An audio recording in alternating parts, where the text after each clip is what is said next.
Me llamo Aroa. Soy la esposa de Carlos. Esta es mi casa. O quizás solo es la suya. Lo entendí todo durante la cena. Estábamos en la gran mesa del comedor. Estaban Carlos, mi marido, su hermano Alejandro y su mujer, Sofía. Mis suegros, don Roberto y doña Carmen. La comida era excelente. El vino también. La conversación, vacía. Hasta que Carlos dejó la copa. Tengo un anuncio, dijo. Todos miraron. Él sonrió. No a mí. A Sofía. Se levantó, rodeó la mesa y se inclinó sobre la silla de mi cuñada. La abrazó por detrás. Fue un abrazo largo, íntimo. Incómodo. Alejandro bajó la mirada. Mis suegros no dijeron nada. Carlos habló claro. Aroa, cariño. He pensado. Te doy 100.000 euros. Nos divorciamos. Es más que generoso. El silencio fue absoluto. Luego, Sofía rió. Una risa de cristal. Pero, Carlos, qué barata te sale, dijo, acariciando el brazo de Carlos, que aún la rodeaba. Nuestro perro de raza valió más. La tensión se rompió en carcajadas falsas. Don Roberto tosió. Doña Carmen sonrió con incomodidad. Alejandro estudió su plato. Yo no moví un músculo. Solo miré. Miré a Carlos, que observaba mi reacción, esperando lágrimas, súplicas. Miré a Sofía, cuyo triunfo brillaba en sus ojos verdes. No dije nada. Las palabras se habían convertido en plomo dentro de mí. Me levanté. El ruido de la silla contra el suelo de mármol sonó como un disparo. Todos callaron. Disculpen, dije. Mi voz sonó tranquila, extrañamente serena. No me encuentro bien. Salí del comedor. Subí la gran escalera de madera. Susurros estallaron a mis espaldas. Siempre tan dramática, era de esperar. Entré en la habitación que compartía con Carlos. La habitación que hacía meses era solo mía. No lloré. La rabia era demasiado fría, demasiado afilada para eso. 100.000 euros. El precio de 10 años. El precio de haberle ayudado a construir su maldita empresa desde cero. El precio de haber callado sus primeras infidelidades. El precio de haber enterrado mi sueño de tener hijos porque no era el momento. Y Sofía. Mi cuñada. Mi amiga. Que ahora se reía de mí en mi propia mesa. Cerré la puerta. El silencio era denso. Me acerqué al vestidor. En un estante alto, detrás de maletas sin usar, había una caja pequeña. La bajé. Dentro, no había joyas. Había un teléfono móvil viejo. Un Nokia. Un prepago que compré hace 6 meses, tras descubrir el primer mensaje de Sofía en el móvil de Carlos. Un mensaje cariñoso. Demasiado cariñoso. Lo encendí. Solo tenía un contacto guardado, L. Marqué. Sonó 2 veces. Sí, contestó una voz masculina, áspera. Lucas. Soy yo, dije, mirando la puerta cerrada. Ha pasado. Ha sido público. En la cena. Con ella. Un breve silencio al otro lado. Joder, Aroa. Lo siento. No importa. No ahora, ¿tienes algo? Algo sólido. Lucas exhaló. Lucas era un fantasma de mi pasado. Un ex periodista de investigación que ahora era un solucionador de problemas discretos. Lo contacté meses atrás, cuando la desconfianza se convirtió en certeza. Algo sí. Es pronto, pero hay movimientos de dinero. De la empresa a una sociedad en Panamá. A nombre de un testaferro, pero el rastro apunta al hermano de Sofía. Un escalofrío me recorrió. No era solo una aventura. Era una conspiración. Carlos y Sofía, vaciando la empresa familiar. La empresa que mi suegro construyó. Que yo ayudé a salvar hace años. ¿Y lo otro?, pregunté, bajando la voz. Lo del accidente de Roberto. La muerte de mi suegro, don Roberto, en un accidente en una obra. Hace 3 años. Siempre me pareció demasiado conveniente para Carlos, que asumió el control total. Es más complicado. Necesito más tiempo. Y acceso a los archivos antiguos de la empresa. Pero hay un nombre que se repite, el capataz de la obra. Un tipo llamado Efraín Valls. Desapareció después del accidente. Cobró una buena indemnización. De una cuenta que no era de la empresa. Mi mente trabajaba a toda velocidad. 100.000 euros. Era una broma. Una ofensa. Querían deshacerse de mi barata, para seguir con su plan. Para quedarse con todo. Continúa, Lucas. Por todo. Necesito saberlo todo. Dinero no es problema. Mentira. Mi dinero era el dinero de Carlos. Por ahora. Y necesito algo rápido. Algo que pueda usar para molestarles. Para hacerles ver que no soy un ratón. Lucas dudó. Hay una cosa. Fotos. De ellos.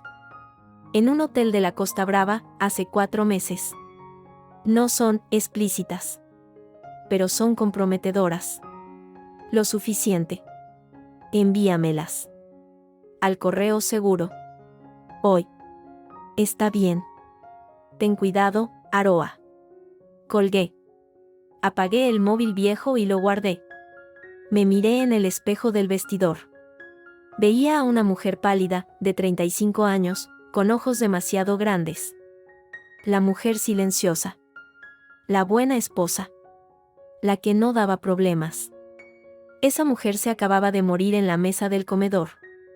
Sonreí. Era una sonrisa extraña, nueva. No de alegría. De determinación glacial. Ellos querían una guerra en mi casa. Con risas e insultos. Yo les daría una guerra. Pero en silencio. En la sombra. Donde duele de verdad, en el bolsillo, en la reputación, en los cimientos de su perfecta vida de mentiras. Mañana empezaría. Pero esta noche dejaría que sintieran su victoria. Que se confiaran. Abrí la puerta. Los oí abajo. Reían. Brindaban. El sonido de la fiesta, de mi humillación, subía por la escalera. Bajé. Aparecí en el umbral del salón. Todas las conversaciones se callaron. Carlos, con una copa en la mano, me miró con desdén. Sofía, a su lado, con una sonrisa de compasión falsa. ¿Ya estás mejor, cariño?, preguntó Carlos, con sorna. Caminé hacia la mesa de café, donde estaba la botella de coñac carísimo de mi suegro. Serví un poco en una copa de balón. Lo hice con calma. Luego, me giré hacia ellos. Levanté la copa. Todos me observaban, confundidos. Por el precio de las cosas, dije, con voz clara. Bebí un trago. El licor quemó. Y por saber cuándo han dejado de valer lo que pagamos por ellas. Nadie supo qué decir. Solo miraron. Sofía frunció el ceño.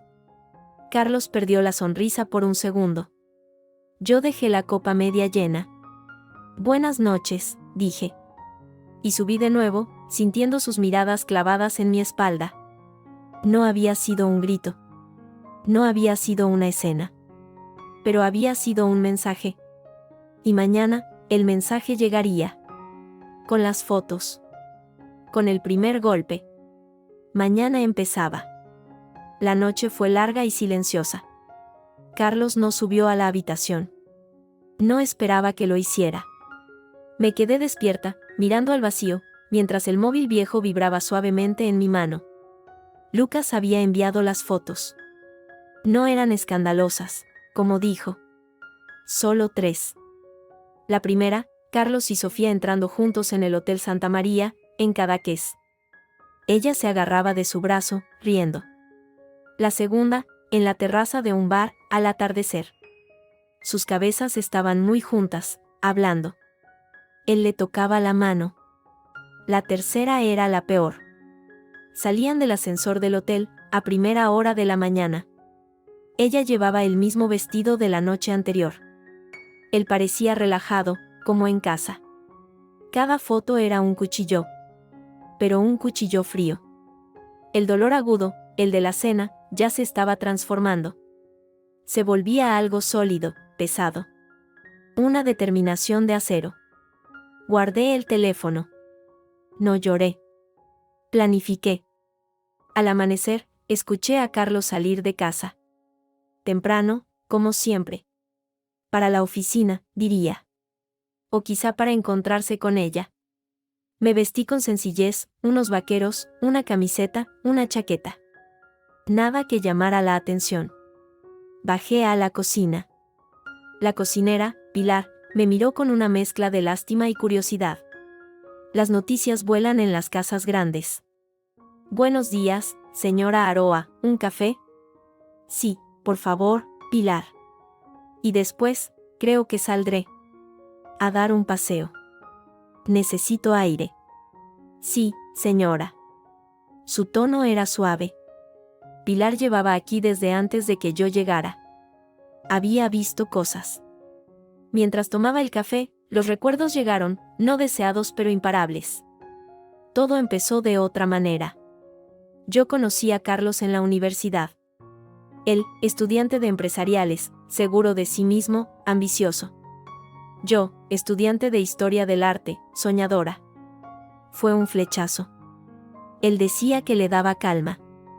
Yo decía que él me daba alas. Nos casamos jóvenes.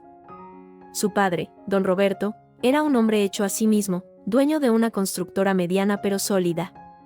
Aprobó nuestra boda, pero siempre me vio con desconfianza. Una chica de letras, para mi hijo el negociante, dijo una vez. Fue la primera grieta.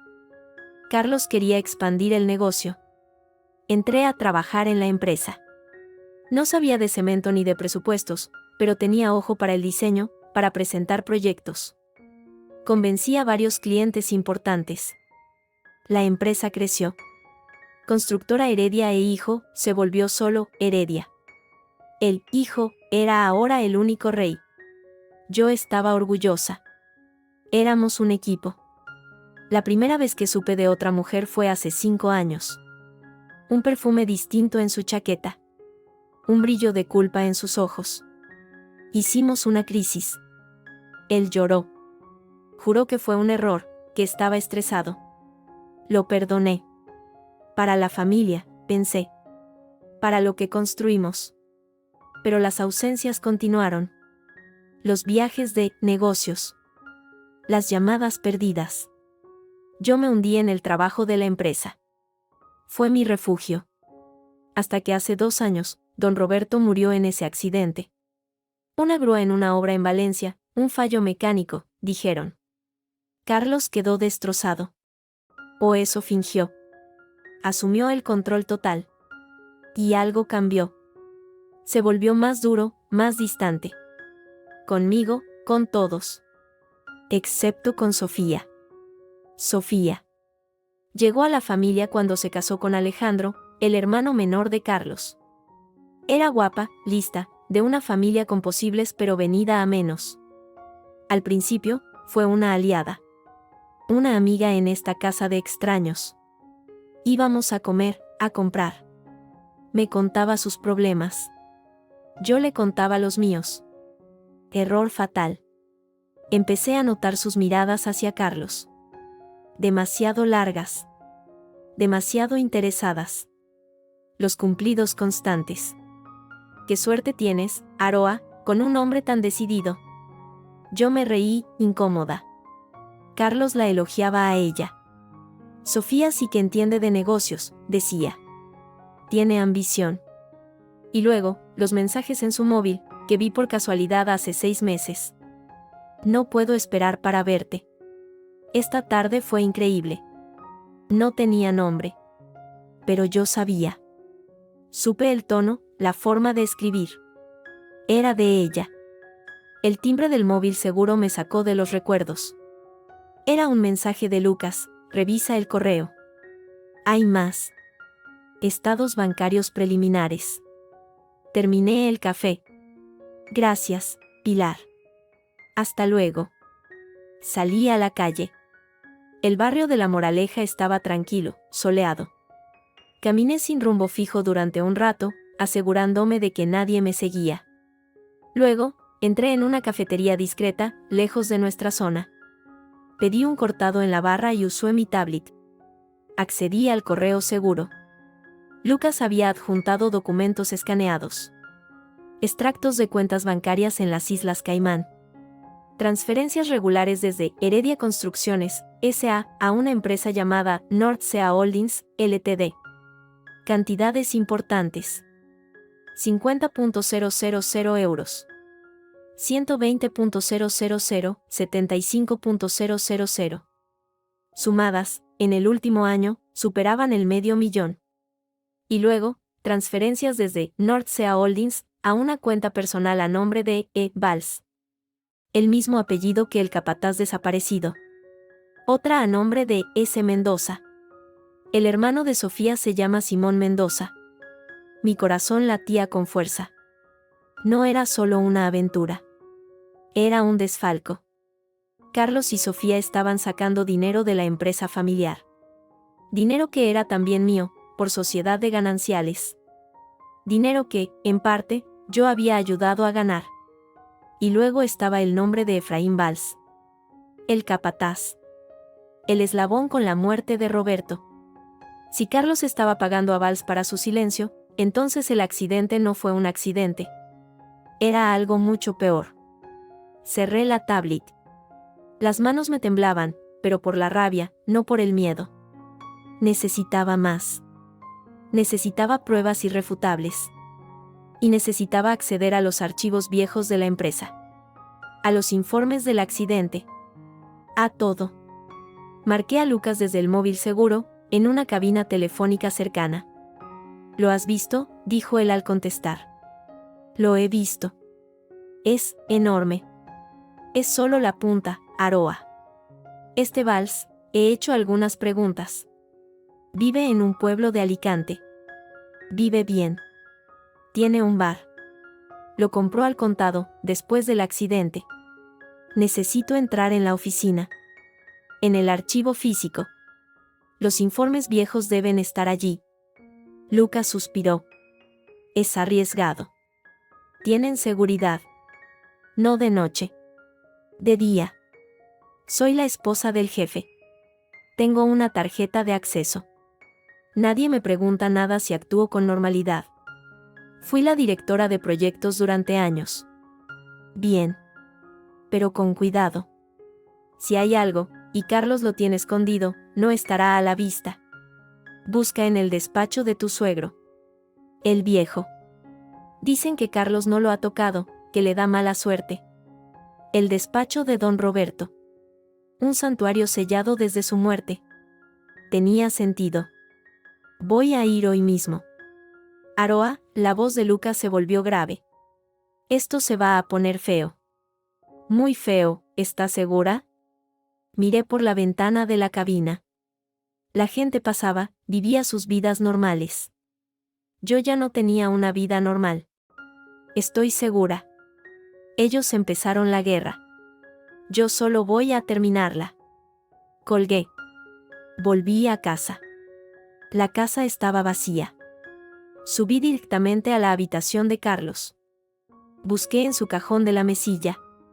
Allí estaba su llavero, con la llave maestra de las oficinas de Heredia Construcciones. La cogí. No la echarían de menos. Rara vez iba él mismo. Por la tarde, me presenté en la oficina. Un edificio moderno de cristal en el Paseo de la Castellana. La recepcionista, una chica nueva, me sonrió. Buenas tardes, señora de Heredia, ¿el señor no está? No, he venido a buscar unos planos antiguos de un proyecto. Para un regalo para mi marido. Una sorpresa. Sonreí, la sonrisa vacía y perfecta de la esposa elegante. Ah, qué detalle. Pase, pase. Nadie más me detuvo. Subí a la planta directiva. El pasillo era silencioso, alfombrado. Pasé frente al despacho de Carlos. La puerta estaba cerrada. Al final del pasillo, otra puerta, de madera oscura. El despacho de don Roberto. Probé la llave maestra. Giró con un chasquido suave. El aire dentro era rancio, a polvo y madera vieja. Todo estaba igual que hacía 3 años. Una gran mesa de caoba, estanterías llenas de libros técnicos y algún que otro premio. Una foto familiar, Roberto, su difunta mujer, Carlos y Alejandro, jóvenes. Yo no salía en la foto. No tenía tiempo para sentimentalismos. Busqué. Cajones de la mesa. Archivos. La mayoría eran proyectos acabados, facturas antiguas. Nada. Luego, vi un archivador metálico alto, con una cerradura sencilla. La llave maestra no funcionaba. Miré a mi alrededor. En un cenicero de cristal, sobre una estantería, había unas cuantas llaves oxidadas. Probé la tercera. El archivador se abrió. Dentro, carpetas colgantes. Una de ellas, marcada con la etiqueta de un proyecto, Valencia, Torre Marítima. 2023, el año del accidente. La abrí. Había planos, presupuestos, permisos. Y luego, una carpeta más fina.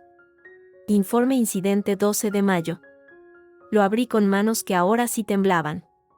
Informes de la policía, de la inspección de trabajo. Todo concluía, accidente fortuito. Pero había anotaciones a mano de Roberto. Notas furiosas. Carlos insistió en cambiar de proveedor de grúa. Presupuesto más bajo, ¿por qué? Efraín Valls, nuevo capataz recomendado por Simón Mendoza. Poca experiencia. Proveedor nuevo, Grúas Costa, SL, vinculado a S. Mendoza. Y al final, una nota suelta, escrita con la letra temblorosa de Roberto, quizá días antes de morir. Carlos presiona para cerrar el tema. Dice que es malo para la empresa. Algo huele mal. Hablaré con Valls. Y con Simón. Esto no puede quedar así. Pero nunca habló. Murió una semana después. Cogí la hoja de las anotaciones y la del informe de la inspección donde se nombraba a Grúas Costa, SL. Saqué mi móvil y tomé fotos nítidas de cada página. Las guardé en la carpeta y la volví a poner en su sitio. Cerré el archivador. Salí del despacho, cerré la puerta. Mi respiración era agitada. Tenía la prueba. La prueba de que Roberto sospechaba. La prueba del vínculo con el hermano de Sofía. No era una prueba de asesinato, pero era el principio. Era la grieta en la historia oficial. Mientras bajaba en el ascensor, sonrió para mí misma. Una sonrisa fría. Carlos me ofrecía 100.000 euros por mi silencio. Pero él tenía mucho más que perder. Su empresa. Su libertad. Su fachada perfecta. El juego acababa de comenzar. Y yo, por primera vez en años, tenía cartas para jugar. Me llamo Aroa, y ahora tengo un arma. No es un arma que se vea. Es de papel y de memoria digital. Pero duele más que un grito. La guardo en el móvil viejo, junto a mi rabia. Salí de las oficinas de Heredia Construcciones con el corazón en la garganta. Las fotos de los documentos ardían en el bolsillo de mi chaqueta, dentro del teléfono. No podía ir a casa. No todavía. Necesitaba pensar. Necesitaba un plan que no fuera solo rabia. Fui a un parque. Me senté en un banco lejos de los niños jugando. Saqué el móvil normal y marqué un número que había guardado hacía semanas, pero nunca usé. El de mi prima, Laura. No éramos cercanas, pero era abogada. De familia. Discreta. Laura, soy Aroa. Necesito verte. Es urgente. Y confidencial. Quedamos en su despacho, en el centro, en 1 hora. Tenía tiempo.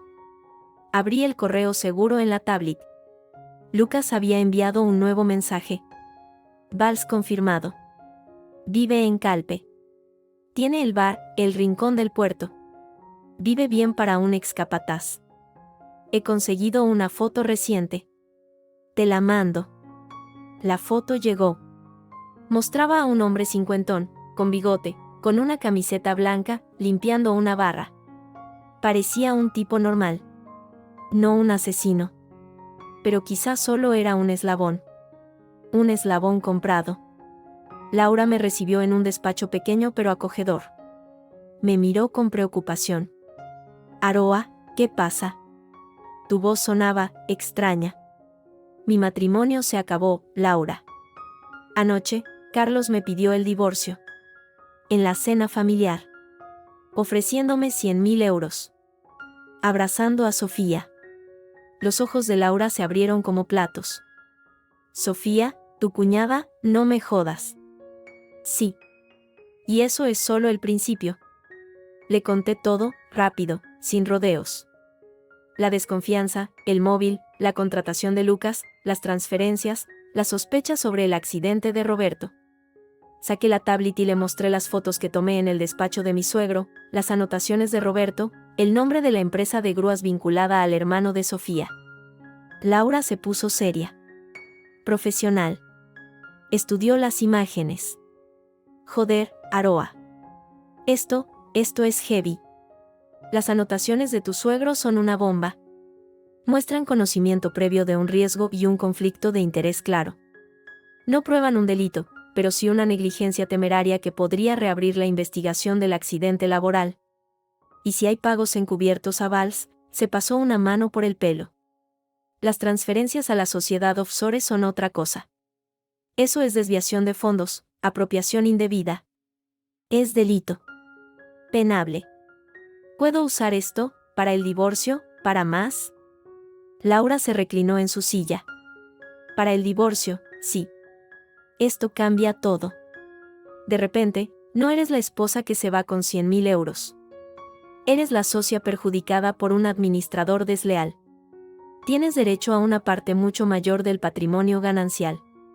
Y si probamos que usó dinero de la sociedad para fines privados, podría incluso tener que indemnizarte a título personal. Hizo una pausa. Pero lo otro, lo del accidente de Roberto, eso es mayor. Eso es para la policía. Y es peligroso, Aroa. Si Carlos o Sofía se sienten acorralados. Ya me acorralaron anoche, Laura. En público. Se rieron de mí. Yo ya estoy en peligro. Solo que ahora tengo con qué defenderme. Ella asintió, lentamente. Vale. Planifiquemos. Primero, el divorcio. Necesito que reúnas toda la documentación financiera que puedas, declaraciones de la renta conjuntas, extractos de cuentas a tu nombre, títulos de propiedad. Todo. Segundo, no confronte a Carlos todavía. Actúa normal. Sumisa, incluso. Que se confíe. Tercero, sobre lo otro, ¿tienes pruebas físicas, originales, de estas anotaciones? No. Solo las fotos. Los originales están en la oficina. Es mejor. Si los coges, sabrán que estuviste allí. Las fotos pueden servir para una demanda civil, pero para una denuncia penal necesitaremos más. Necesitas que Lucas intente conseguir una declaración de ese tal Valls. O encontrar el hilo de los pagos desde la cuenta de Panamá hasta él. Eso ya es para un juez. Salí de allí con una lista de tareas y un nudo de ansiedad en el estómago. Pero también con un propósito. No estaba sola. Tenía a Lucas en la sombra y ahora a Laura en la ley. Al volver a casa, era casi la hora de cenar. Carlos estaba en el salón, viendo las noticias. Me miró al entrar. Su expresión era de fastidio. ¿Dónde has estado todo el día?, preguntó, sin saludar. De compras.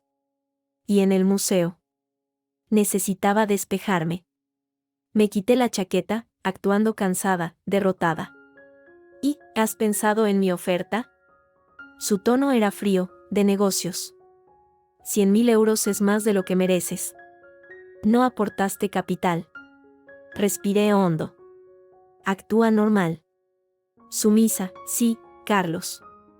He pensado. Es mucho dinero. Necesito tiempo.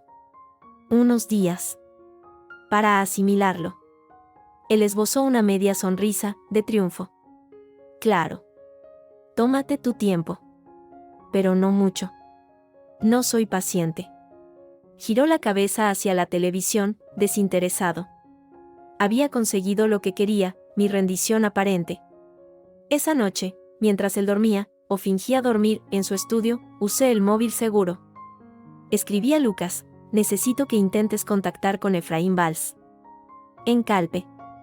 Sin asustarlo. Averigua qué sabe del accidente. Y de los pagos. Ofrécele dinero si es necesario. Te mandaré fondos. Al día siguiente, hice lo que me pidió Laura. Fui a nuestro banco. Como cotitular de las cuentas conjuntas, pude solicitar copias de extractos de los últimos 5 años. La asesora me miró con curiosidad. ¿Problemas, señora de Heredia? No, todo bien. Es para nuestro asesor fiscal. Una revisión. Sonreí, la sonrisa vacía de la esposa rica. Recogí montañas de papeles. También, de los archivos de casa, encontré las escrituras del piso, de la casa de la playa. Todo a nombre de ambos. Todo ganancial. Por la tarde, sonó el móvil seguro. Lucas. Aroa. He hablado con Valls. Me puse tensa. Y, al principio, no quería hablar. Dijo que todo estaba claro, que fue un accidente. Pero cuando le mencioné a Simón Mendoza y a Grúas Costa, se puso nervioso. Le ofrecí dinero. Dijo que no quería problemas. Pero luego soltó algo. Dijo: yo solo hice lo que me pidieron.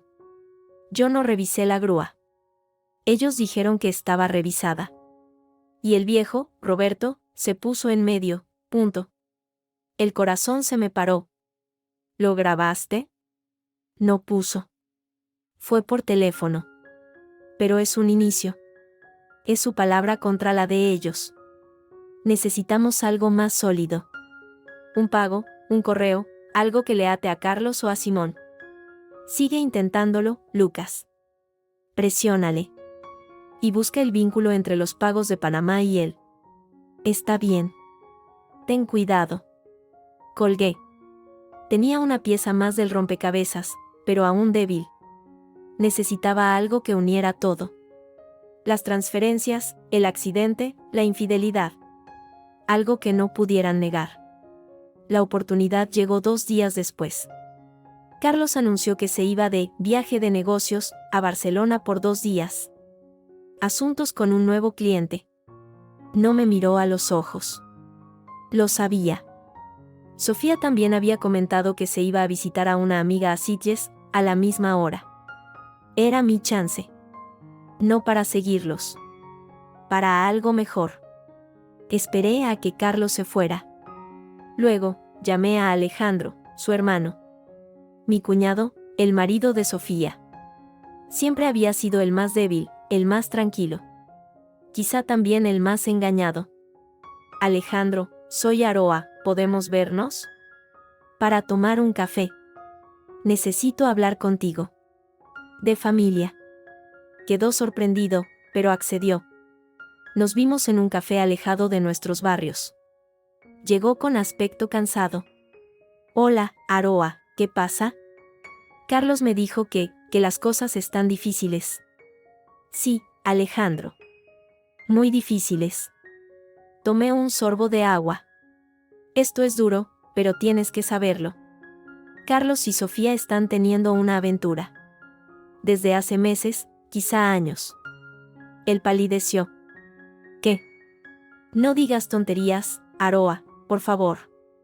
Le mostré la foto del móvil seguro. La de Carlos y Sofía saliendo del ascensor del hotel, por la mañana. Esta es de hace 4 meses. En Cadaqués. Alejandro miró la foto. Su cara pasó de la incredulidad a la confusión, y luego a una rabia dolorosa. Esa puta, murmuró. Luego me miró. ¿Por qué me enseñas esto? Porque no es solo eso, Alejandro. Están sacando dinero de la empresa. Juntos. Le conté, de forma resumida, lo de las transferencias a Panamá, el nombre de su cuñado Simón. Y entonces, Solté la bomba más grande, con cuidado.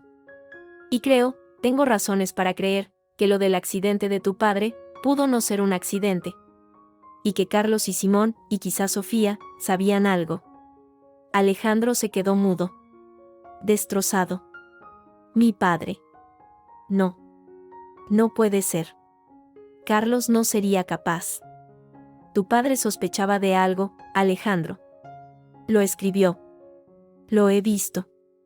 Sospechaba de Carlos, de Simón, de un cambio de proveedor. No le mostré las fotos de los documentos. No todavía. Era demasiado.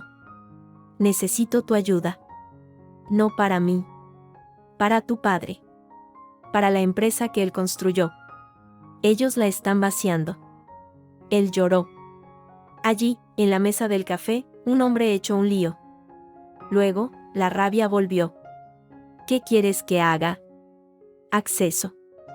Necesito acceder al ordenador personal de Carlos, en casa. O al de Sofía. Tú puedes. Sin levantar sospechas. Busca correos, documentos, cualquier cosa que vincule a Simón con las grúas, con pagos, con vals. O que hable de las cuentas de Panamá. O de su relación. Alejandro dudó. Traicionar a su hermano, pero la traición ya estaba hecha. Voy a intentarlo, dijo finalmente, con voz ronca. Por mi padre. Y por ser tan imbécil. Esa noche, mientras Carlos y Sofía probablemente estaban juntos en Barcelona, yo estaba en casa, esperando. El móvil seguro permaneció en silencio durante horas. Hasta pasada la medianoche. Sonó. Un mensaje de Alejandro. Encontré algo. En el portátil de Sofía. Estaba en una carpeta oculta. Tiene un diario. Digital. Habla de Carlos. De su amor. Y habla de el problema de Roberto. Dice. Está nervioso. Dice que el viejo sospechaba del tema de las grúas. Que Simón no debería haber sido tan greedy, codicioso. Que si Roberto hablaba con Valls, todo se iría al garete. Menos mal que el accidente solucionó las cosas. Joder, Aroa. Menos mal que el accidente solucionó las cosas. Leí el mensaje 1, 2, 3 veces. No era una confesión explícita. Pero era una prueba de conocimiento. Sofía sabía que Roberto sospechaba. Sabía que era un problema. Y veía el accidente como una solución. Junto con las anotaciones de Roberto y el testimonio de Valls, formaba una cadena. Una cadena de complicidad moral, si no legal. Le respondí, con los dedos temblando, guárdalo. Haz una copia. Envíamela. Y borra el rastro de que estuviste ahí. Minutos después, llegó un archivo encriptado al correo seguro. El diario de Sofía. La vanidad de haberlo escrito. La estupidez de guardarlo. Ahora tenía 3 cosas: el motivo, el chantaje de Roberto, el medio, la grúa defectuosa vinculada a Simón, y la conciencia, Sofía sabiendo que el accidente era una solución. Y tenía las finanzas. Y tenía la infidelidad. Tenía todo. Ahora solo necesitaba el momento adecuado. El lugar perfecto. Para que su mundo se hiciera añicos, como hicieron ellos con el mío, en mi propia mesa. El viaje de negocios de Carlos terminaba mañana. La calma antes de la tormenta había terminado. La tormenta la traía yo. Y no sería de lluvia. Sería de acero y de verdad. Soy Aroa, y la paciencia es un arma. Carlos regresó de Barcelona con el brillo satisfecho de quien cree haber ganado. Yo lo recibí en la entrada, con una sonrisa cansada y los ojos bajos. La esposa derrotada. Funcionó. ¿Buen viaje?, pregunté, colgando su abrigo. Aburrido. Reuniones interminables, dijo, sin mirarme. Su móvil sonó. Una notificación rápida. La vi esbozar una sonrisa al leerla. Sofía, sin duda. Voy a ducharme. Mientras el agua corría, yo estaba en la cocina. No llorando. Planificando. Tenía el diario de Sofía. Tenía los movimientos de dinero. Tenía las sospechas de Roberto. Y ahora tenía a Alejandro de mi lado, un aliado lleno de rabia y dolor. Pero necesitaba más. Necesitaba un foro. Un lugar donde el daño fuera máximo. Donde la humillación fuera pública y total. Como la mía en la cena. Alejandro y yo nos reunimos en secreto 2 días después, en un garaje que alquiló a nombre de un testaferro. Estaba pálido, con ojeras. No he dormido, admitió. Leo y releo ese maldito diario. Ella escribió que mi padre era un obstáculo. Un viejo testarudo, ¿cómo pude no verlo? Porque confiabas. Como yo. Le serví un café de una termo. Alejandro, necesito que te fortalezcas. La parte más difícil viene ahora. ¿Qué vamos a hacer? ¿Enseñarle esto a la policía? Todavía no. Es solo un diario. Podría decir que lo escribió enfadada, que son fantasías. Necesitamos que se delaten ellos mismos. O conseguir una prueba irrefutable del pago a Valls. Hice una pausa. Hay una reunión importante la próxima semana, ¿verdad? La presentación del nuevo proyecto, Torre Norte, a los inversores y a la prensa. Él asintió. Sí. En el Hotel Palacio del Retiro. Es un evento grande. Carlos quiere impresionar. Invertirán mucho. Sofía estará allí, claro, de asesora, punto. Escupió la palabra. Perfecto, dije, y la palabra sonó fría en el aire del garaje. Allí. Delante de todos. De los inversores, de la prensa, de la alta sociedad de Madrid. Ese será nuestro escenario. Alejandro me miró, horrorizado. ¿Qué vas a hacer? ¿Enfrentarte a ellos allí? Aroa, eso es una locura. Te destruirás tú también. No. Yo ya estoy destruida. Ellos me destruyeron en la intimidad de mi casa. Yo los destruiré en público. Donde su reputación vale más que su vida. Le expliqué mi plan, a grandes rasgos. No todos los detalles. No podía. Era demasiado arriesgado. Necesitaba una prueba final, tangible. Y Lucas me dio un hilo. El hermano de Sofía, Simón Mendoza. Es un playboy, un mal gestor. Tiene deudas de juego. Los pagos desde Panamá llegan a él, pero él se los gasta. Necesita más. He visto movimientos. Presiona a Carlos. Y Carlos, desde que volvió de Barcelona, ha estado nervioso. Más de lo habitual. Tiene una reunión secreta mañana. En el club de campo. Con Simón. Podría ser solo para darle más dinero, o podría ser para discutir el problema Valls. Para asegurar su silencio de una vez por todas. Una reunión. Era una oportunidad. ¿Podemos escucharla? Lucas dudó. Es muy arriesgado. El club de campo es privado. Pero, podríamos intentar colocar algo en la chaqueta o el bolso de Simón antes. Es un descuidado. O en su coche. Tengo un contacto que trabaja en el ballet parking. Hazlo. Cuesta lo que cueste. Y Lucas lo hizo. 2 días después, tenía una grabación de baja calidad, pero clara. La conversación entre Carlos y Simón en la terraza privada del club. La voz de Carlos, tensa, no puedes seguir pidiendo más, Simón. Es demasiado. Ya es sospechoso. La voz de Simón, arrogante, borracha, y tú no puedes permitir que ese capataz, Valls, hable, fue tu idea ahorrar dinero con esas grúas de mierda. Yo solo te puse en contacto. Si esto sale, tú estás tan jodido como yo. O más. Tú firmaste los papeles. Carlos, baja la voz, imbécil. Valls no hablará. Le pagamos bien. Y le seguiremos pagando, poco a poco. Pero tú, deja de jugar. Deja de llamar la atención. Simón, necesito 200.000. Para un tema urgente. Carlos, otra vez, estás loco. Simón, o le digo a mi hermana que ya no somos un equipo. Y ella tiene un diario muy interesante, ¿sabes? Escribe todo. Como una niña tonta. Un silencio pesado. Luego, Carlos, con voz peligrosamente calmada, estás amenazándome, Simón. Simón, te estoy recordando cómo funciona esto. Todos estamos dentro. O todos salimos. 200.000. La semana que viene. Después de tu gran fiesta de la Torre Norte. Cuando tengas el dinero fresco de los inversores. La grabación terminaba ahí. Era oro puro. Colusión. Admisión de soborno a Valls. Mención del diario de Sofía. Y la amenaza de Simón. Era la pieza que unía todo. Se lo enseñé a Laura, mi abogada. Se quedó pálida. Con esto, más las transferencias bancarias, más el diario, podemos hundirles.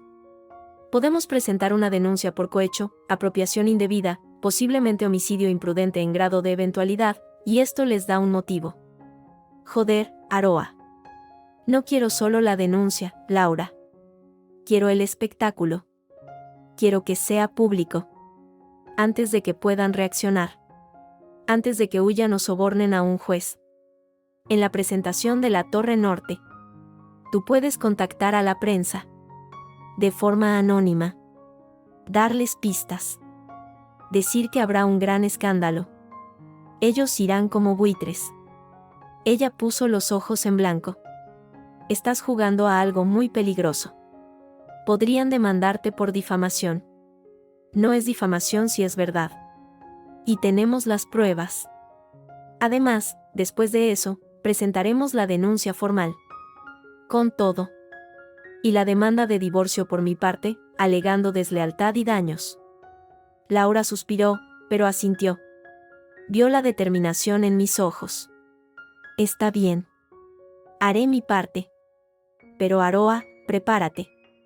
Después de eso, tu vida ya no será igual. Serás la mujer que destruyó a los Heredia. Mi vida dejó de ser mi vida hace mucho tiempo, Laura. Ahora solo quiero justicia. Y mi parte. La semana pasó lenta, cada día una eternidad.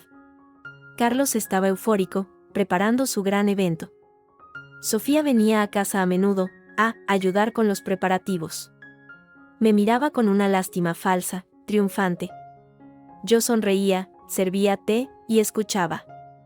Escuchaba cómo hablaban de despedir a empleados antiguos para recortar costes. Cómo se reían de un inversor mayor al que consideraban un viejo chocho. Cómo planeaban su futuro, con el dinero fresco de la Torre Norte. No dijeron ni una palabra sobre mí. Yo ya era un mueble. Un fantasma silencioso que pronto se iría con sus 100.000 euros. La víspera del evento, Carlos se puso su traje nuevo, carísimo, frente al espejo. Mañana es un gran día para la empresa, Aroa. Un nuevo comienzo. Sus ojos brillaban de ambición. Sí, dije, desde la puerta. Un nuevo comienzo. Estoy segura. Él ni siquiera se giró. Será mejor que te quedes en casa. No es tu ambiente. Claro, murmuré. No es mi ambiente. Sonrió, satisfecho.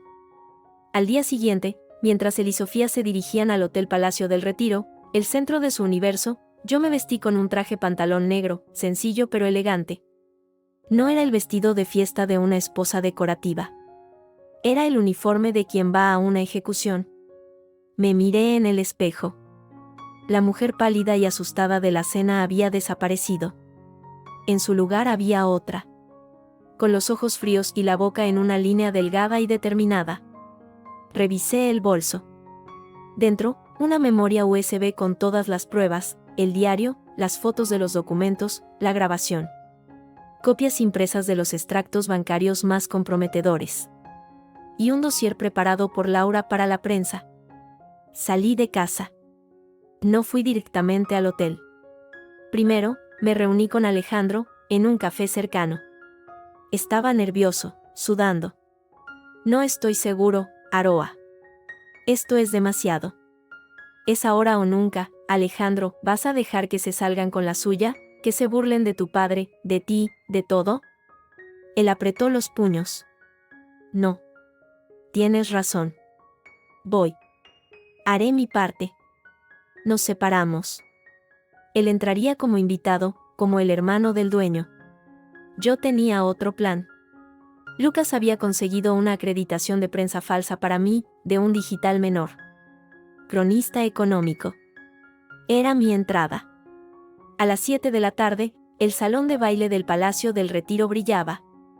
Cristales, luces, trajes caros, risas fingidas. En una pantalla gigante, se proyectaba el logo de Heredia Construcciones y la maqueta espectacular de la Torre Norte. Carlos estaba en el centro, rodeado de inversores, sonriendo, estrechando manos. Sofía estaba a su lado, deslumbrante en un vestido rojo, la esposa del hermano menor, jugando a ser la primera dama. Todo el mundo estaba allí. La alta sociedad, la prensa económica, socios, banqueros. El lugar perfecto. Desde el fondo de la sala, con mi acreditación colgando del cuello y una tableta en la mano, los observé. Esperé. Dejé que comenzara el espectáculo. Carlos subió al escenario, ante el micrófono. La luz lo iluminaba. Era su momento. Amigos, colegas, inversores. Bienvenidos a la Futura de Madrid. Bienvenidos a la Torre Norte. Mientras hablaba de innovación, legado y futuro, yo me deslicé entre la multitud. Hacia el puesto de control técnico, donde un joven con auriculares manejaba el sonido y las proyecciones. Le mostré mi acreditación y una carpeta. De parte del equipo de prensa de Heredia. El señor Heredia quiere que proyecten este archivo de respaldo después de su discurso. Es un video de los orígenes de la empresa. El técnico, abrumado, asintió. Sí, deme la memoria. Le di la USB. La que contenía, no un viudo, sino las imágenes de los documentos de Roberto, las transferencias bancarias, y la foto de Carlos y Sofía saliendo del hotel. Con títulos claros, grandes. Y en una carpeta aparte, el archivo de audio. Gracias, dije, y me alejé, mezclándome de nuevo con la multitud. Mi corazón latía con fuerza, pero mis manos estaban quietas. La cuenta atrás había comenzado. El telón de su obra maestra estaba a punto de levantarse, mostrando la podredumbre de atrás. Soy Aroa, y presencié cómo el cielo se caía sobre ellos. No desde el escenario, sino desde el fondo de la sala, entre periodistas que bostezaban.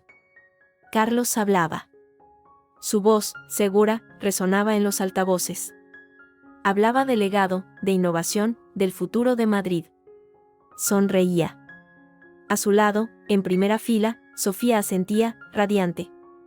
La perfecta cómplice. Y es por eso que la Torre Norte no es solo un edificio. Es un símbolo.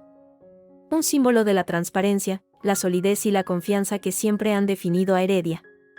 La palabra, transparencia, aún resonaba en el aire cuando la pantalla gigante detrás de él parpadeó.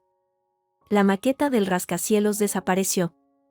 Fue reemplazada por una imagen granulada pero nítida, la fotocopia de las anotaciones manuscritas de Roberto Heredia. Su letra, angulosa y furiosa, llenó la pantalla de 3 metros de altura. Carlos insistió en cambiar de proveedor de grúa. Presupuesto más bajo, ¿por qué? Y más abajo, proveedor nuevo, Grúas Costa, SL, vinculado a S. Mendoza. Algo huele mal. Un murmullo recorrió la sala. Carlos, de espaldas a la pantalla, no vio el cambio inicial. Siguió hablando. Un legado que heredé de mi padre, don Roberto, un hombre íntegro. Fue entonces cuando vio las caras. La sonrisa congelada de los inversores. La mirada de horror de su abogado. Sofía, que se había puesto de pie, pálida como la muerte, señalando la pantalla con un dedo tembloroso. Carlos se giró. Lo vi. Vi cómo su mundo se hacía añicos en sus ojos. La confianza se quebró, dejando lugar a la incredulidad, y luego al pánico absoluto. «¡Que, quiten eso, técnico!», gritó, pero su voz se perdió en el creciente rumor. La imagen cambió. Ahora aparecían los extractos bancarios, con las transferencias a Nordsea Holdings, Ltd, resaltadas en rojo. Los números. 50.000, 120.000. 75.000, y luego, un gráfico sencillo que mostraba el flujo, de Heredia Construcciones, a Panamá, a cuentas a nombre de Valls y S. Mendoza. El murmullo se convirtió en un clamor. La gente se ponía de pie. Los periodistas, ahora completamente despiertos, empezaban a tomar fotos frenéticamente de la pantalla. Algunos grababan con sus móviles. Es una falsificación, un sabotaje, rugió Carlos, arrebatando el micrófono. Pero su voz sonaba estridente, desesperada. Dos hombres de seguridad subieron al escenario, confundidos, sin saber qué hacer. Entonces apareció la tercera imagen.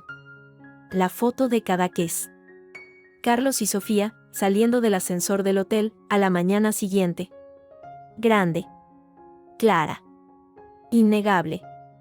Un grito ahogado se oyó en la sala. Todos miraron a Sofía, que se cubría la cara con las manos. Su marido, Alejandro, estaba de pie a unos metros, con los puños apretados, mirándola con un odio absoluto. Esa fue mi señal. Apagué la tableta que sostenía como periodista falsa. Ya no la necesitaba.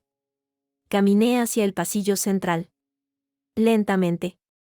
Todos los ojos estaban clavados en la pantalla o en el escenario del caos. Hasta que alguien me vio. Un susurro. Es ella. Es la esposa. El camino se abrió ante mí. Avancé entre la multitud, un silencio repentino cayendo a mi paso. Llegué frente al escenario. Miré hacia arriba. Carlos me vio. Sus ojos, llenos de pánico, se encontraron con los míos. Por primera vez en años, me vio. De verdad. Tú, logró balbucear. No le respondí. Me dirigí al técnico, que estaba paralizado. Le señalé la mesa de mezclas. Ponga el archivo de audio. Ahora. El joven, asustado, miró a Carlos, luego a mí, y presionó un botón. La sala se llenó con el sonido de la grabación del club de campo. Primero, la voz arrogante de Simón Mendoza, fue tu idea ahorrar dinero con esas grúas de mierda. Luego, la de Carlos, furiosa, baja la voz, imbécil. Valls no hablará. Le pagamos bien. Y la de Simón, de nuevo, o le digo a mi hermana que ya no somos un equipo. Y ella tiene un diario muy interesante. El escándalo fue total. Gritos. Periodistas empujando. Los inversores empezaban a abandonar la sala, rostros congestionados de ira. Uno de ellos, un hombre mayor, se acercó a Carlos. Ladrón, hijo de puta, con mi dinero.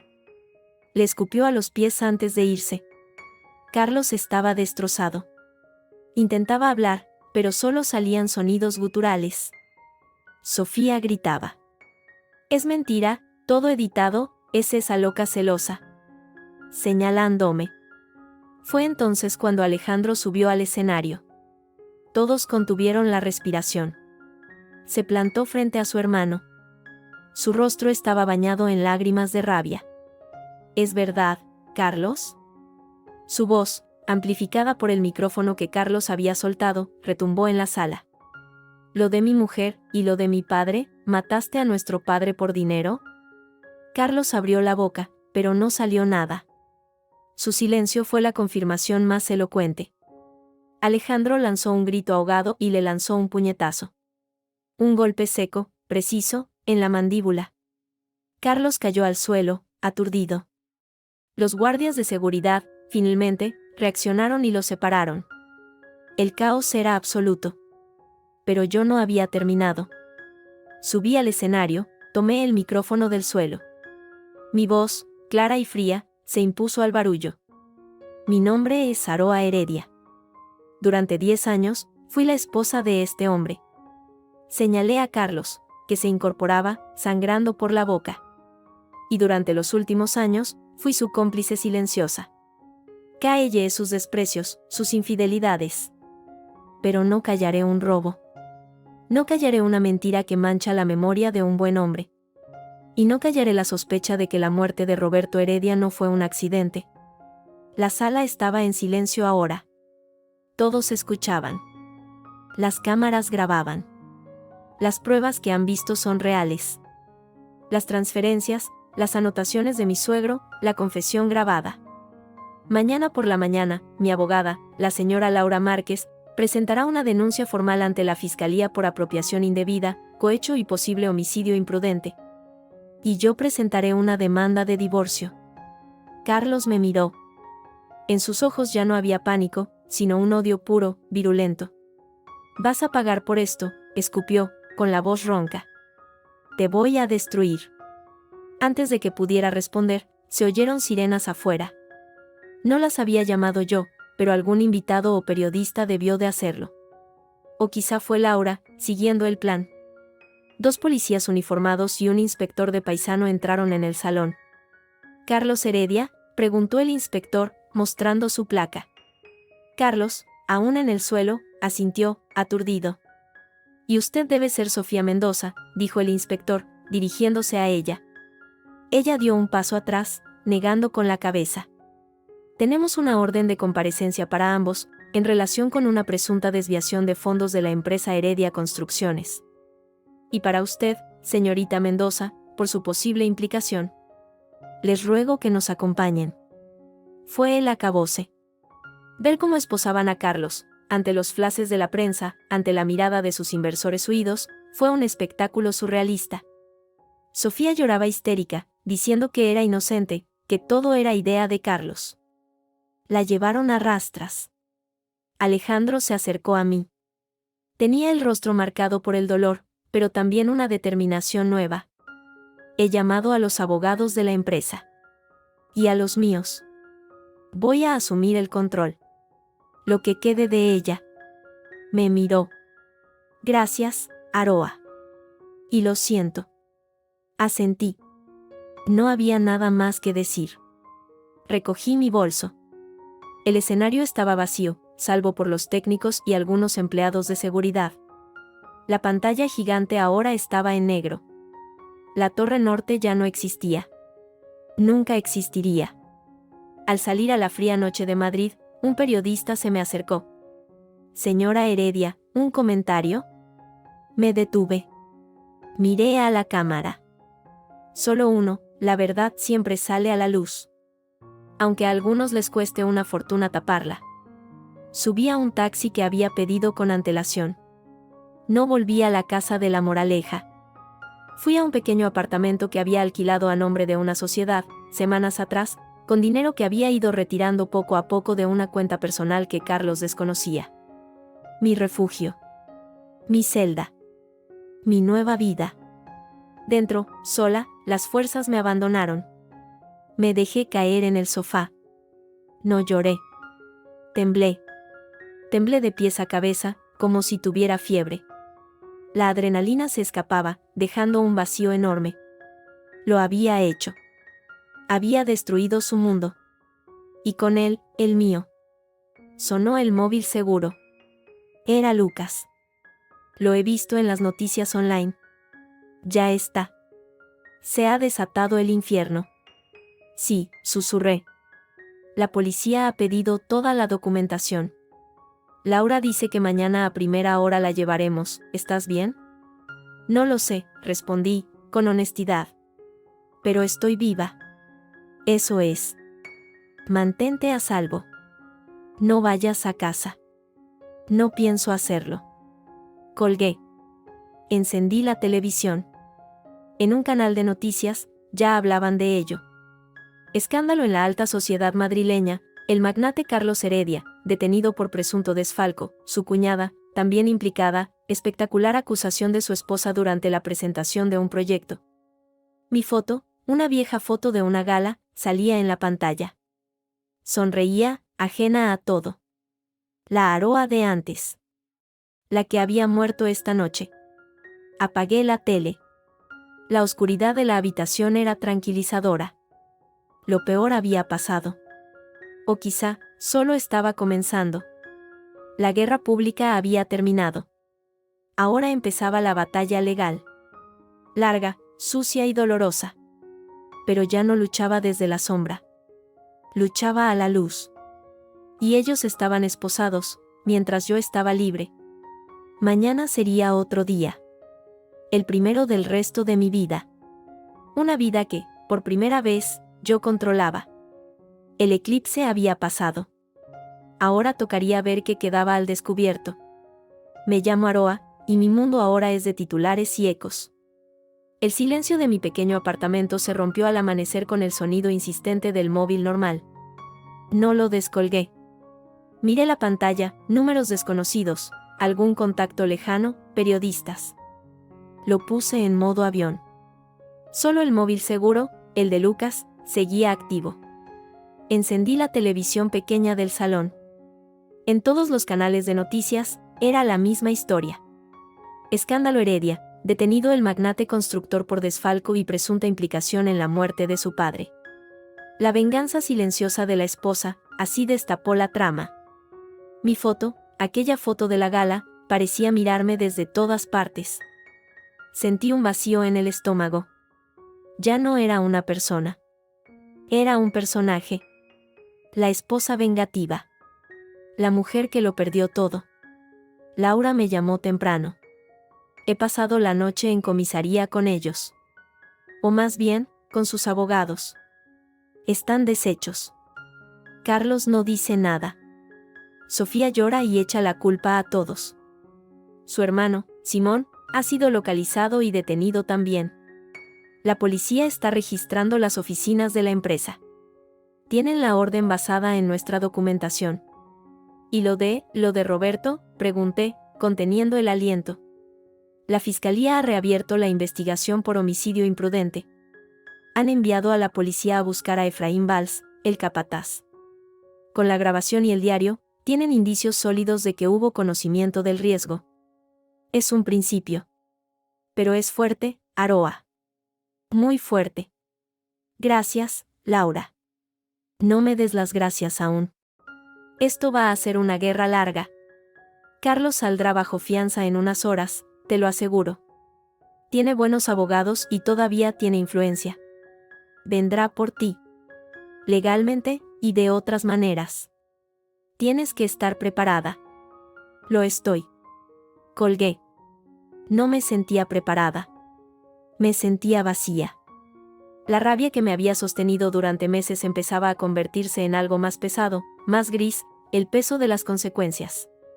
Había ganado la batalla pública, sí. Pero la guerra privada apenas comenzaba. Decidí hacer algo normal. Salir a comprar el desayuno. Me puse una gorra y unas gafas de sol, un disfraz ridículo pero necesario. En la calle, sentí las miradas. O quizá era mi imaginación. En el bar de la esquina, el dueño, un hombre mayor, me miró fijamente mientras me servía un café. Luego, asintió, casi imperceptiblemente. «Ánimo, señora», murmuró, bajando la voz. «Hay que tener valor». No supe qué decir. Le di las gracias con un hilo de voz. Al volver, un coche negro estaba aparcado frente a mi portal. Mi corazón dio un vuelco. Pero no era la policía. Era un Mercedes familiar. La puerta se abrió y salió doña Carmen, mi suegra. Iba sola. Parecía haber envejecido 10 años de la noche a la mañana. Nos miramos. Sus ojos, siempre tan críticos, ahora solo mostraban dolor y una confusión infinita. «Aroa», dijo. Su voz era un susurro. «Doña Carmen. No debería estar aquí». «¿Dónde más voy a estar?», dijo, con un deje de amargura. «Mi familia está destrozada. Uno de mis hijos, en la cárcel. El otro, destrozado por la traición. Mi marido, puede que lo mataran». Su voz se quebró. «¿Puedo subir?». Solo un momento. No tenía fuerzas para negarme. Asentí. Subimos en silencio. En mi pequeño salón, se sentó en el sofá, incómoda.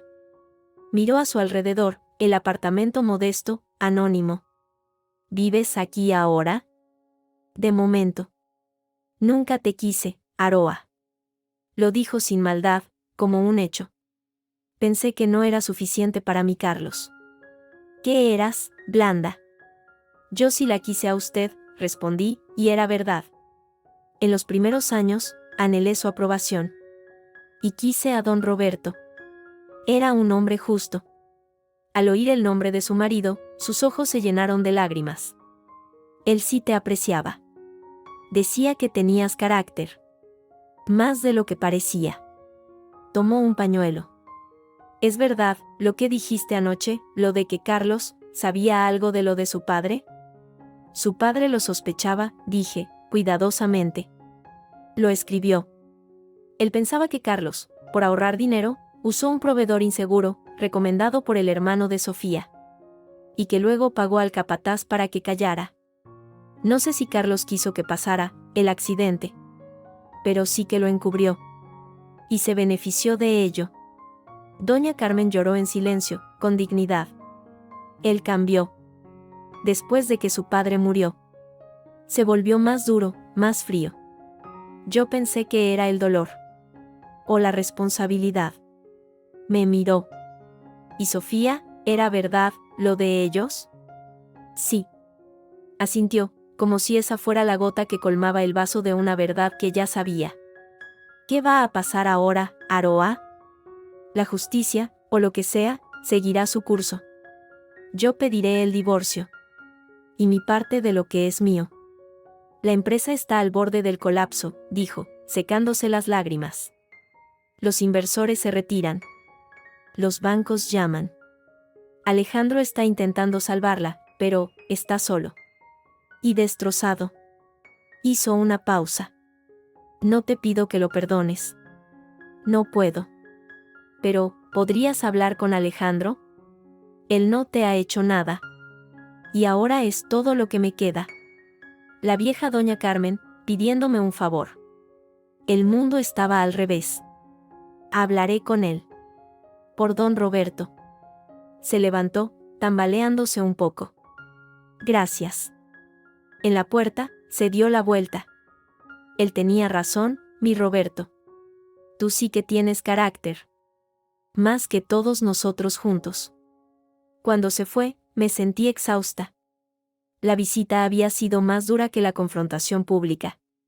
Porque doña Carmen no era el enemigo. Era otra víctima, en su propia y trágica manera. Por la tarde, llegó la siguiente bomba.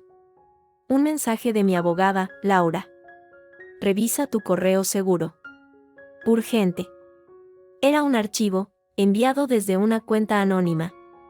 Un escaneado de un informe médico privado. De hacía 4 años. De Carlos. Diagnosticado con un trastorno de personalidad narcisista y rasgos psicopáticos. Recomendaba terapia continuada. La firma era de un prestigioso psiquiatra. Carlos, por supuesto, nunca fue a terapia. Había enterrado el informe. ¿Quién me lo enviaba, y por qué ahora? Lucas me llamó minutos después. ¿Lo has visto? Sí, ¿de dónde ha salido? De la nube privada de Carlos. Alguien ha accedido y me lo ha enviado, a mí, de forma anónima. Un fan, tal vez.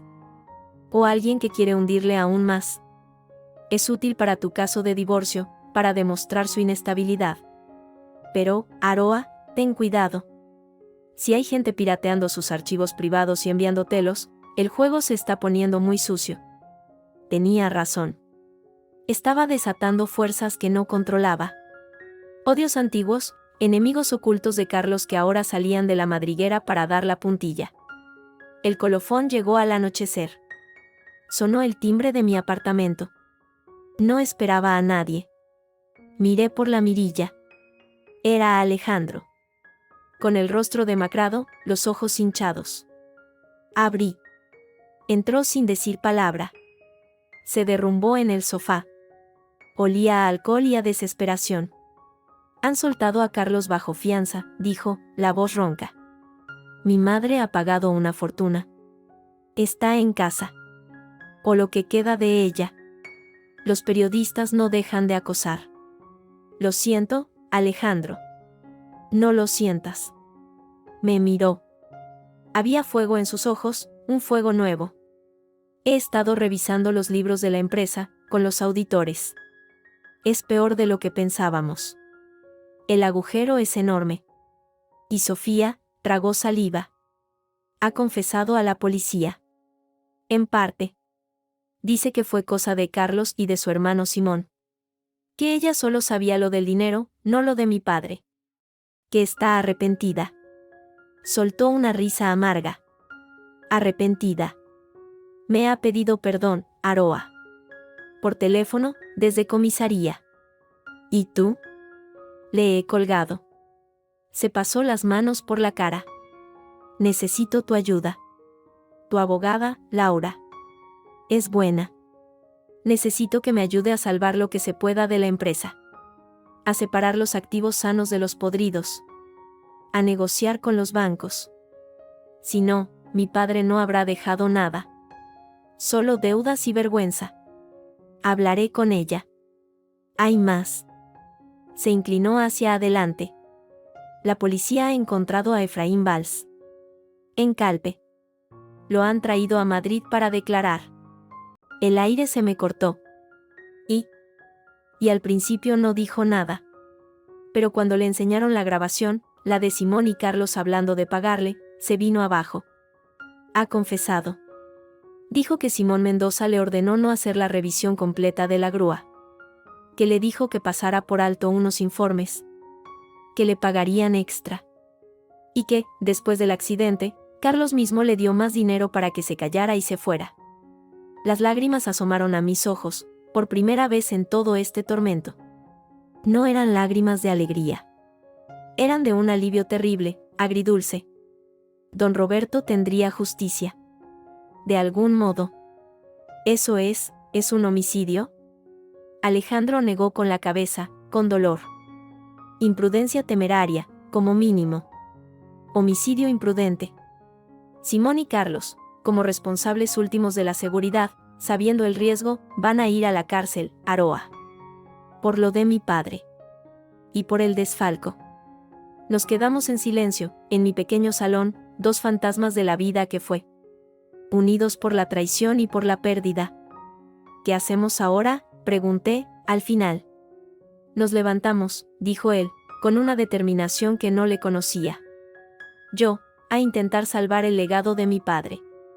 Tú, a construirte una vida. Con lo que es tuyo. Te lo debes. Y mi padre te lo debía. Cuando se fue, la oscuridad era completa. Saqué el móvil seguro. Había un mensaje nuevo, de un número desconocido. Solo decía, cuidado con el perro acorralado. Sabe morder. Era de Carlos. Tenía que serlo. No una amenaza directa. Un aviso. Un recordatorio de que, aunque estuviera bajo fianza, acorralado y desprestigiado, todavía era peligroso. Apagué el teléfono. Ya no temblaba. El vacío de antes se estaba llenando de algo más sólido. No era felicidad. Ni siquiera era paz. Era la fría y clara certeza de que había hecho lo correcto. Y de que, ahora, debía ser más fuerte que nunca. La batalla legal iba a empezar. Pero yo ya había ganado la guerra más importante, la de mi propio miedo. Mañana vería a Laura. Presentaríamos la demanda de divorcio. Con el informe psiquiátrico, con las pruebas de infidelidad y deslealtad, con mi papel de socia perjudicada. Pediría la mitad de todo. Y la conseguiría. Y después vería. El mundo era ancho y ajeno. Y por primera vez, era mío. Me llamo Aroa, y la justicia es lenta, fría y se escribe a máquina. Los días posteriores al escándalo se convirtieron en semanas, y luego en meses. Una niebla gris de procedimientos. Mi pequeño apartamento se llenó de carpetas. Ya no era un refugio, era el cuartel general de una guerra legal. Carlos salió bajo fianza, como predijo Laura. Pero con condiciones, no podía acercarse a mí ni a Alejandro, y tenía que entregar su pasaporte. La prensa lo perseguía. Su foto, demacrado y con una gabardina levantada, era ahora la de un hombre acosado, no de un magnate. Sofía también salió, pero se fue a vivir con sus padres. Su matrimonio con Alejandro estaba, obviamente, terminado. El divorcio de ellos sería rápido y sucio. Mi divorcio, en cambio, era una batalla campal. Los abogados de Carlos, unos tiburones carísimos, luchaban por cada euro. Alegaban que yo había obtenido las pruebas de forma ilegal, que había violado su privacidad. Laura, imperturbable, replicaba con el informe psiquiátrico, con el diario de Sofía, admitido como prueba en el caso penal, lo que ayudaba, y con el principio de deslealtad matrimonial absoluta. Yo no era una esposa cualquiera pidiendo la mitad, era la socia a la que habían intentado despojar mediante fraude. Las vistas preliminares eran desgarradoras. Ver a Carlos al otro lado de la sala, en un traje que ahora le quedaba grande, su mirada vacía a veces, otras llena de un odio concentrado que me atravesaba. Nunca me dirigió la palabra. Sus abogados hablaban por él. Yo tampoco le hablé. Ya no teníamos nada que decirnos. El caso penal avanzaba en paralelo, más lento pero más pesado. La declaración de Efraín Valls fue clave. Contó, ante el juez, cómo Simón Mendoza le ordenó agilizar los trabajos y pasar por alto ciertas revisiones de seguridad. Como, tras el accidente, Carlos Heredia en persona se reunió con él, le dio un sobre con dinero en efectivo y un billete de avión a Sudamérica, y le dijo que se tomara unas largas vacaciones. Valls admitió su culpa, su codicia. Fue un testimonio devastador. Simón, desde la cárcel, intentó culpar a Carlos de todo. Carlos, a su vez, alegaba desconocimiento de los detalles técnicos, delegando en Simón. Se estaban destrozando entre ellos, como ratas en un barril. Pero en medio de este torbellino legal, sentí la sombra. La amenaza del mensaje no era vana. Una noche, volviendo de cenar con Laura, noté un coche detrás de mí, con las luces apagadas, durante varias calles. Tomé un giro brusco y entré en una estación de servicio. El coche pasó de largo. Podía ser paranoia. Pero no lo creí. Luego, una mañana, la cerradura de mi apartamento amaneció rayada, como si alguien hubiera intentado forzarla. El portero no había visto nada. Informé a la policía. Abrieron una investigación por intimidación, pero sin pruebas, no podían hacer mucho. Laura sugirió contratar seguridad. Me negué. No viviría como una rehén en mi nueva vida. Fue Alejandro quien me dio la noticia más inquietante. Nos veíamos poco, pero hablábamos por teléfono. Estaba inmerso en la titánica tarea de salvar la empresa, rebautizada ahora como Construcciones Heredia, sin él e hijo.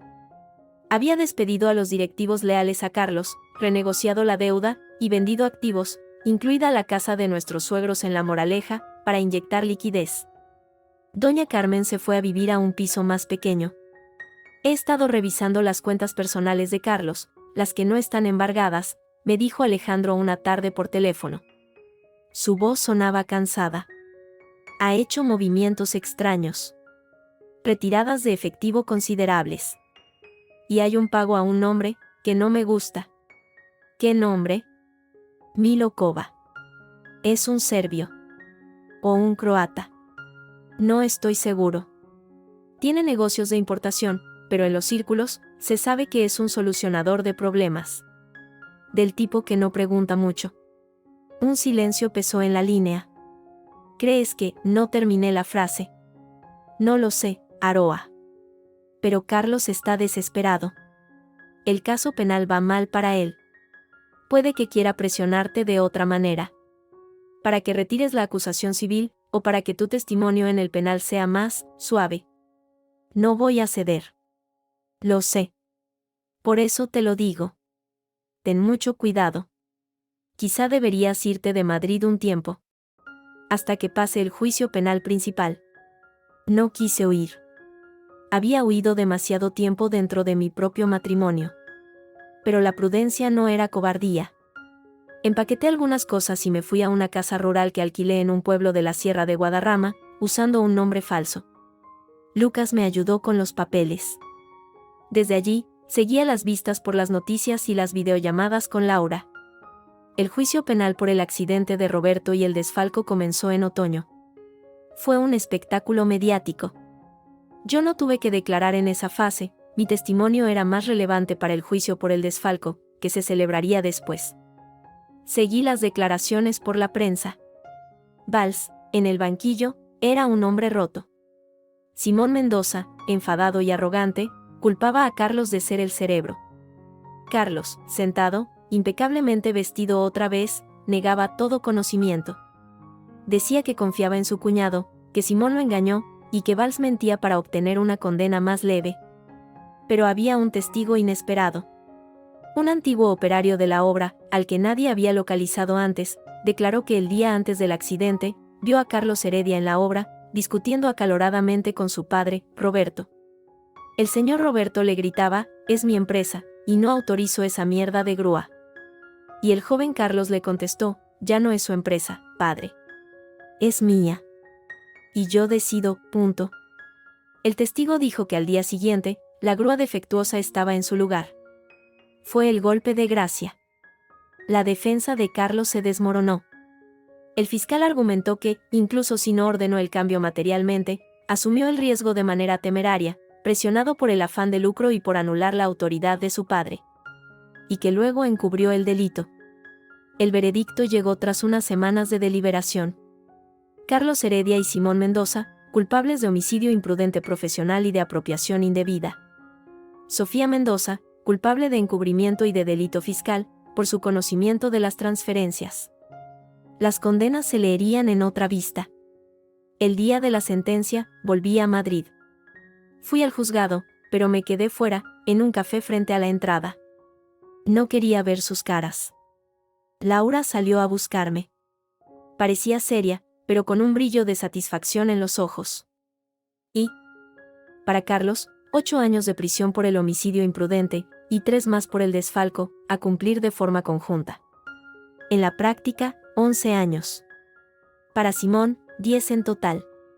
Para Sofía, 2 años, suspendidos, y una multa enorme. Además, la indemnización civil a la familia de Roberto, que eres básicamente tú, Alejandro y doña Carmen. 11 años. No era para siempre. Pero era una vida. La vida que él había planeado, de poder y lujo, se esfumaba entre rejas. Sentí un alivio extraño, como el de soltar un peso que no sabía que cargaba. No era felicidad. Era justicia. Un cierre. ¿Y lo nuestro, el divorcio?, pregunté. Con esta sentencia, es pan comido. Su patrimonio está comprometido por las indemnizaciones, pero hay activos limpios. La casa de La Moraleja ya se vendió, pero tú tienes derecho a la mitad del valor neto, más tu parte de otros activos. Calculo que, tras todo, podría salir con algo más de 1 millón de euros. No es la fortuna de antes, pero es independencia. 1 millón de euros.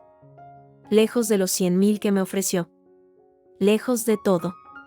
Era libre. Y era rica, a mi manera. Esa noche, en mi apartamento, sonó el timbre. Miré por la mirilla. Era un mensajero, con un sobre. Firmé. Era un sobre grueso, de papel pergamino. Dentro, una sola hoja, con una caligrafía que reconocí de inmediato. Era de Carlos. Escrita desde la cárcel, antes de la sentencia, supuse. Aroa, decía. Has ganado. Has destruido todo lo que toqué. Espero que tu victoria te sepa tan dulce como la ceniza que me dejaste. Te maldigo. Pero también te admiro. Nunca supiste tu lugar. Y al final, ese fue tu triunfo. No habrá más mensajes. Este perro acorralado ya no tiene dientes. Pero recuerda, incluso los muros de la cárcel son más cálidos que la cama que compartí contigo. Adiós. Lo leí 1, 2 veces. Luego, con manos firmes, lo rasgué en pedazos. No eran palabras de amor ni de arrepentimiento. Era el último intento de envenenar mi paz. De ponerse, una vez más, por encima. De definir mi victoria como algo amargo. Fui al baño, encendí una cerilla y dejé que los pedazos de papel ardieran en el lavabo, convirtiéndose en la ceniza que él mencionaba. Las observé consumirse y luego tiré de la cadena. Se fueron por el desagüe. Al día siguiente, me reuní con Alejandro para un café. Había cambiado. Había perdido la gordura de la vida fácil, pero había ganado una determinación sólida, serena. La empresa, me dijo, sobreviviría. Más pequeña, pero limpia. ¿Y tú, Aroa, qué harás? No lo sé aún. Irme de viaje, quizá. Lejos. Aprender algo nuevo. Empezar. Lo dije y me di cuenta de que era verdad. Por primera vez, el futuro no era una amenaza, sino un espacio en blanco. Un lienzo. Bueno, dijo él, sonriendo con tristeza. Cuando sepas a dónde, házmelo saber. Sigues siendo familia. La única decente que me queda. Al salir del café, el sol de Madrid brillaba, frío pero claro. Caminé por la calle, sintiendo el aire en mi cara. No miraba hacia atrás. No buscaba coches sospechosos. La sombra, al fin, se había disipado. Quedaba la luz, dura y real, del día a día. Y era suficiente. Era más de lo que había tenido en mucho, mucho tiempo. El juicio había terminado. Ahora empezaba la vida. Me llamo Aroa, y la vida, después del terremoto, se compone de reconstruir sobre un terreno nuevo. Más firme. El veredicto y la sentencia fueron solo el punto y final legal. Después vinieron los puntos suspensivos de una existencia que tenía que aprender a ser mía. El divorcio se resolvió, como predijo Laura, de manera casi anticlimáctica. Con Carlos en prisión y condenado, sus abogados perdieron la voluntad de luchar. Firmé los papeles en el silencioso despacho de Laura. A cambio de renunciar a cualquier reclamo futuro sobre la empresa, que ahora dirigía Alejandro, recibí una liquidación, 800.000 euros, tras impuestos. No era el millón que se estimó, pero era más dinero del que había manejado jamás por mi cuenta. Además, me quedé con el pequeño apartamento que había usado como refugio, a mi nombre ya oficialmente. Y, tras una conversación incómoda pero necesaria con Alejandro, también con la casa de la playa en Zahara de los Atunes. Papá siempre dijo que eras la única a la que le gustaba de verdad, me dijo. Es tuya. Yo no puedo volver ahí. No hubo abrazo. No hubo lágrimas de reconciliación. Hubo un apretón de mano seco, un cuídate, y la sensación de un puente que, una vez cruzado, se quemaba a nuestras espaldas. Éramos aliados circunstanciales, no familia. Tal vez era mejor así. Doña Carmen se mudó a un apartamento en Salamanca. La vi una última vez, para devolverle unas joyas familiares que no me correspondían. Parecía más pequeña, más frágil, pero había una paz extraña en sus ojos. El monstruo había sido nombrado y encerrado. El dolor seguía ahí, pero el miedo se había ido. ¿Qué harás ahora, Aroa?, me preguntó. No lo sé. Viajar, supongo. Hazlo. Él nunca te dejó. No especificó a qué él se refería, si a Carlos, o a su marido muerto, o a la sombra de la familia. Da igual. Sofía cumplió su condena de servicios a la comunidad barriendo parques. Su nombre era sinónimo de vergüenza en Madrid. Supo por Alejandro que se había ido a vivir a Barcelona, con un nombre ligeramente cambiado, intentando recomenzar. No sentí pena. Solo indiferencia. Era un fantasma de un pasado que ya no me habitaba. Y yo me encontré, de repente, con un bien aterrador y maravilloso, la elección. Podía hacer lo que quisiera. El primer mes, solo me dediqué a no hacer nada. A caminar por Madrid sin que nadie me reconociera. A sentarme en cafés y leer libros enteros. A recuperar el gusto por el silencio que no fuera opresivo, sino elegido. Pero Madrid estaba llena de fantasmas. De miradas furtivas en restaurantes, de artículos viejos en revistas, del eco de mi nombre en boca de gente que creía que no los oía. Sabía lo que necesitaba. Distancia. Y un proyecto. Vendí el apartamento del centro. Con parte del dinero, y con una idea vaga, llamé a Lucas. No para un trabajo, sino como amigo. Quedamos en un bar de Chamberí. Él seguía igual, con su eterna chaqueta de cuero. Necesito un cambio, Lucas. De aires. De todo. ¿Y qué tienes en mente? No lo sé, ¿recuerdas que estudié historia del arte? Siempre quise restaurar cosas.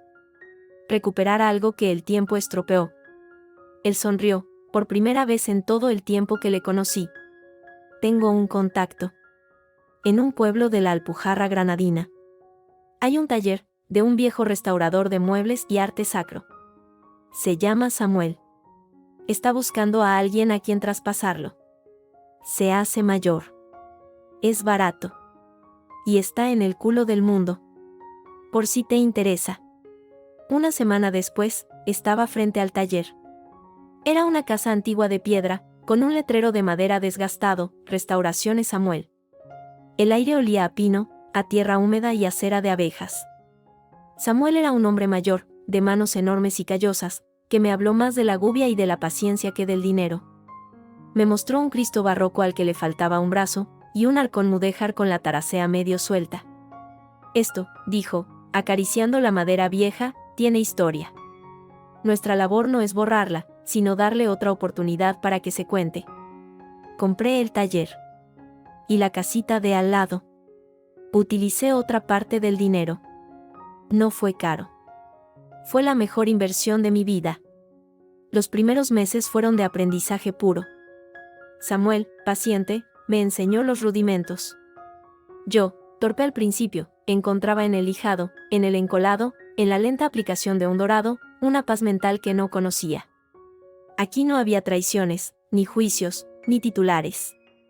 Solo la verdad material de la madera, la pintura y el tiempo. Empecé a restaurar pequeños objetos para vecinos.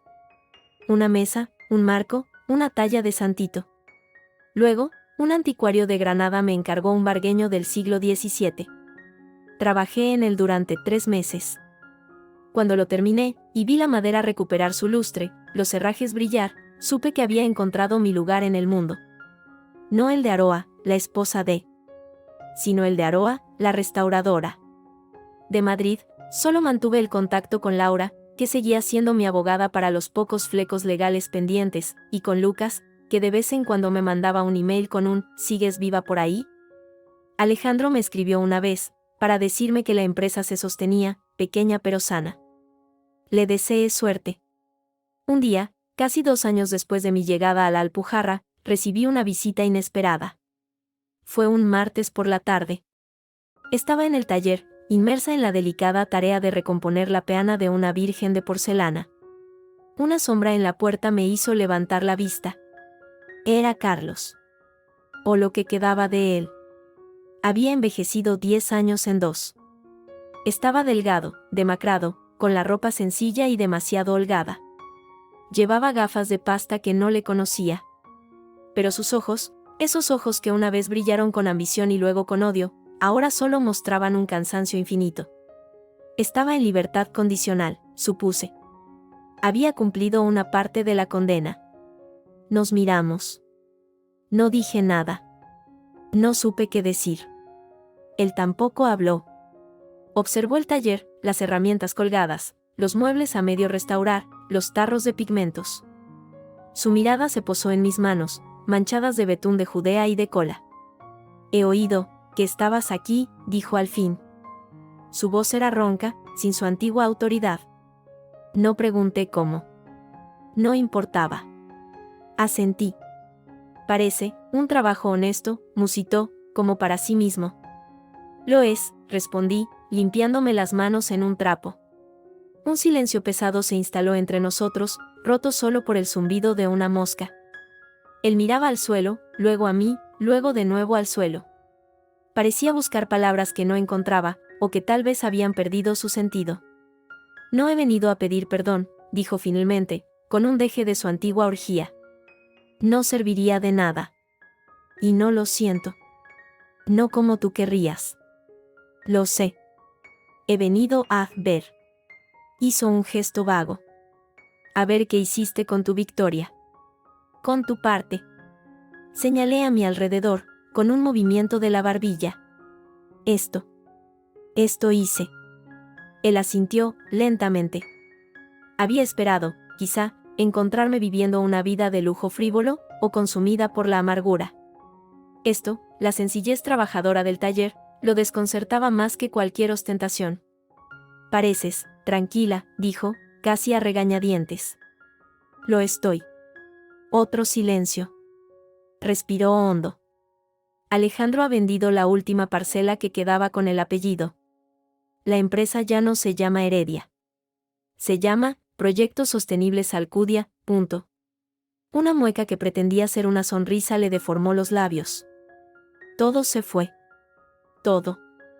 No dije nada. No había consuelo que ofrecer. Él no había venido a buscarlo. Bueno, dijo, dando media vuelta. Se detuvo en la puerta. Adiós, Aroa. Adiós, Carlos. Se fue. No miré por la ventana para ver hacia dónde caminaba. Volví a mi trabajo. A la peana de porcelana. A la minuciosa, paciente tarea de unir lo que estaba roto. Noté que mis manos no temblaban. Mi respiración era regular. No había latido acelerado del corazón, ni rabia, ni siquiera el eco del dolor antiguo. Había nada. Un espacio vacío y limpio donde antes había un tumor. Esa fue la última vez que lo vi.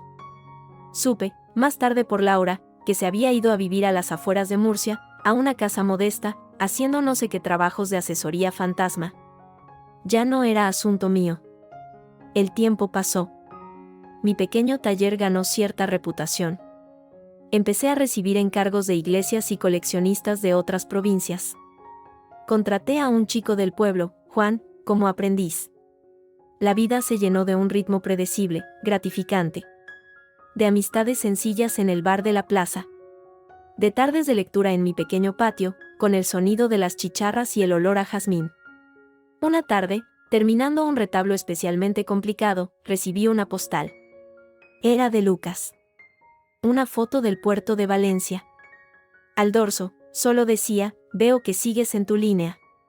Arreglando cosas rotas. Me alegra. Un abrazo. L. Sonreí. La guardé en el cajón de mi mesa de trabajo, junto a los pinceles y los cinceles. Había aprendido algo. No se trataba de venganza, ni siquiera de justicia, al final. Se trataba de restauración. Como con el Vargueño o con el Cristo barroco, mi vida se había astillado, casi destruido. Yo no podía volver a ser la pieza original, inocente y sin historia. Pero podía repararme. Con paciencia, con las herramientas adecuadas, la verdad, la distancia, este oficio, podía darle una nueva integridad. Una nueva función. Quizá incluso más belleza, la que viene de las cicatrices bien selladas y de la historia que cuentan. Salí al atardecer. Me senté en el poyo de la puerta de mi casa-taller. Frente a mí, las montañas de la Alpujarra se teñían de naranja y púrpura. Respiré hondo el aire limpio. Al final, él se había quedado con su parte, la culpa, la cárcel, la ruina. Y yo me había quedado con la mía, la libertad, este rincón de paz, y el silencio, que ya no era vacío, sino pleno. Había equilibrado la balanza. No con su moneda, sino con la mía. Y era suficiente. Más que suficiente. Era vida. Mi vida. Al fin.